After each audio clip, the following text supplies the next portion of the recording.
open here, 3-1 advancing to declining. What's it worth to say the U.S. and China are back in negotiations, even if it's not official? It's about 10 points on the S&P, 28.08. Then we went right to 28.18. Pretty much where we've been. The usual tariff stories moved. Semiconductors, industrials, tech, consumer discretionary materials, transports are having a good time of it. We have a modest rally, I would say modest in FANG, but a lot of the damage has been done. We've been talking about the problems with FANG, but it's really to take a look at Netflix and Facebook. They're down 20% from their recent highs. Amazon, Alphabet, Apple, not down nearly as much. Apple, of course, tonight. But I've been saying this for days. Many tech stocks are down 20% or more from their 52-week highs. A lot of them hit highs in June. If you look at some of the internet content guys like Snap and Twitter and Yelp and eBay, look, these guys have been really tough this year. They've had a hard time of it. Some of the big data, the software names and enterprise names, your Splunks and Hortonworks, Atlassian, they're down rather noticeably, hit highs several months ago. The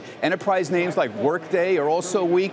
I just want to point out that if you include the tariff and the higher costs, industrials have not had a good year at all either. That's 23% down that we've seen for American Airlines. Cummins, Illinois Toolworks, 3M, Caterpillar, all talked about higher costs. These are the guys who are hit one way or another by those tariff costs or by higher costs in the case of American Airlines here. Elsewhere, the guys have talked about Procter & Gamble. I'll make it very simple. This is what low growth looks like. Low organic growth. They were talking 2 to 3% organic growth. Healthcare, grooming.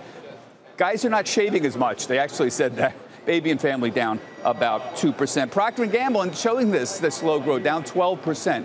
So far this year. That's Procter & Gamble down 12%. Finally, where exactly are we? People keep asking me right now with this whole value and growth story, where there is a rotation going on, but we're not sure how strong it is. Boy, I get assaulted on the street from the bulls. Stop talking about value, Bob. It's a loser. You know it's a loser. Growth's going to come back. We get these pullbacks every 6 months in growth, and they all come back. There's still a lot of bulls in growth. Q2 is strong. Q3 consensus holding.